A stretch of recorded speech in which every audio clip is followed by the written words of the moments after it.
नमस्ते और हेलो सभी को। स्वागत है आप सबका इस चैनल में जिसका नाम है बी रियल। हमारा जो ये चैनल है इसका मेन मोटिव है फिटनेस से रिलेटेड लोगों को हेल्प करना या फिर फिटनेस से रिलेटेड जो भी डाउट्स इंडस्ट्री में है आज के डेट पे उन सबको सॉल्व करना। तो आज इस वीडियो में हम लोग फिर से एक प्रॉब्लम के बारे में बात करेंगे और साथ ही साथ उसका सोल्यूशन भी जानेंगे। तो जैसा कि मुझे पता है जो लोग भी मेरी वीडियोस देखते हैं या तो वो लोग फिटनेस से रिलेटेड किसी भी फील्ड में होंगे या तो वो लोग जिम जाते होंगे। तो बेसिकली आज मैं उन्हीं के लिए ये वीडियो लाया हूँ जिसमें मैं उनका एक बहुत बड़ा एक डाउट सॉल्व करने वाला हूँ। जो लोग जिम जाते हैं वो लोग कंफ्यूज रहते हैं दो टाइप के मूवमेंट्स को लेके कि कौन से टाइप का मूवमेंट करें जिससे उनकी ग्रोथ और जिससे उनकी बॉडी डेवलप अच्छे तरीके से हो।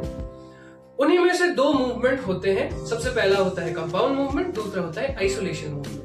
कंपाउंड मूवमेंट पे मैं वीडियो ऑलरेडी बना चुका हूं। अगर आपने नहीं देखी तो आप इस आई बटन पे टैप करके अभी देख सकते हैं। तो आज हम कंपाउंड मूवमेंट के बारे में बात नहीं करेंगे बट हम बात करेंगे आइसोलेशन मूवमेंट के बारे में। जैसा कि मैं एक्सपेक्ट करता हूं कि आप लोगों ने वो कंपाउंड मूवमेंट वाला वर्कआउट वीडियो देख लिया होगा, उसके बाद आप इस वीडियो को देखें तो आपके लिए ज्यादा बेटर रहेगा। चलिए बढ़ते हैं आगे। पहले जान लेते हैं कि आइसोलेशन मूवमेंट्स होती कौन सी है।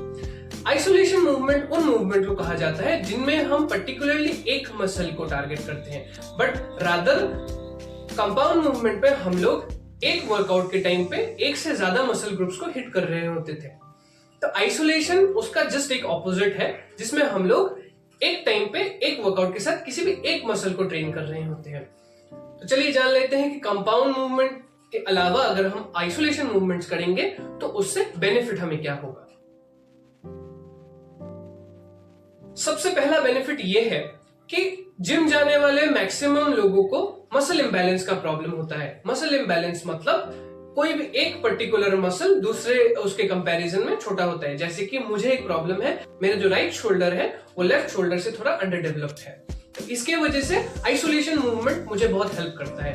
आइसोलेशन मूवमेंट अगर हम करेंगे तो हमारे बॉडी में जो सिमेट्री है वो बरकरार रखने में वो उसे मदद करेगा। जैसे कि अगर कोई मसल एक छोटा है दूसरे से, तो अगर हम आइसोलेशन मूवमेंट करेंगे तो बहुत हद तक हम उस चीज को सुधार सकते हैं।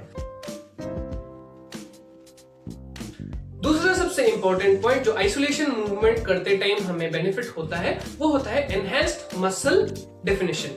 अभी इसका मतलब क्या है? एनहांस्ड मसल डेफिनेशन मतलब कोई भी एक वर्कआउट अगर हम आइसोलेशन मूवमेंट के थ्रू करेंगे तो हमारा जो पर्टिकुलर मसल है वो ज्यादा डिफाइंड तरीके से दिखेगा।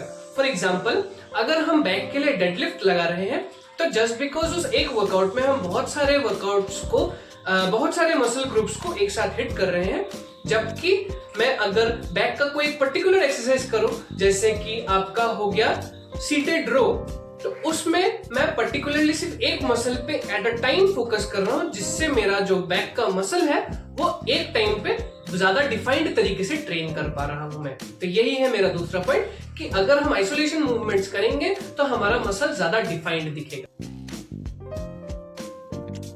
तीसरा सबसे ज्यादा इंपॉर्टेंट पॉइंट होता है इंजरी प्रिवेंशन। बहुत टाइम ऐसा होता है कि कंपाउंड मूवमेंट करते टाइम हमारा मसल इंजर हो जाता है जिसके वजह से हम बहुत टाइम तक वर्कआउट नहीं कर पाते या फिर वर्कआउट हमें स्किप करना पड़ता है। तो अगर हम कंपाउंड लिफ्ट्स के साथ मिला के आइसोलेशन मूवमेंट्स का भी एक कॉम्बो रखें उसके साथ तो बहुत हद तक ये प्रॉब्लम सॉल्व हो सकता है, क्योंकि आइसोलेशन मूवमेंट्स में इंजरीज के चांसेस बहुत कम होते हैं।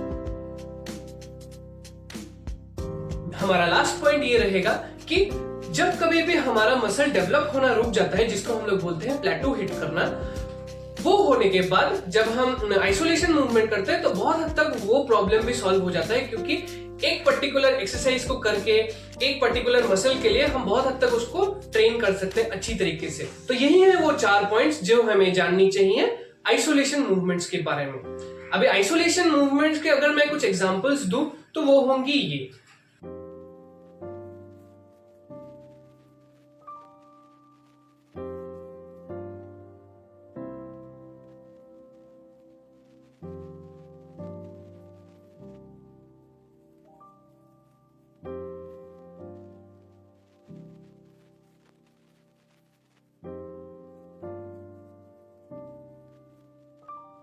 आई होप आपके सारे जो डाउट्स रहे होंगी आइसोलेशन मूवमेंट्स को लेके वो सारे खत्म हो गए होंगे इस वीडियो के बाद।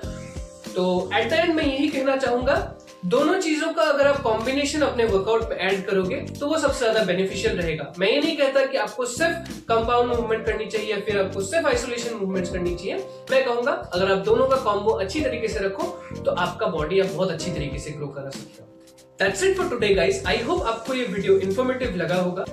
अगर आपको वीडियो पसंद आया तो वीडियो को लाइक कीजिए, दोस्तों के साथ शेयर कीजिए, कमेंट जरूर कर दीजिए। मैं मिलता हूँ आपके साथ एक नई वीडियो में। Till then, stay healthy, get stronger and be real.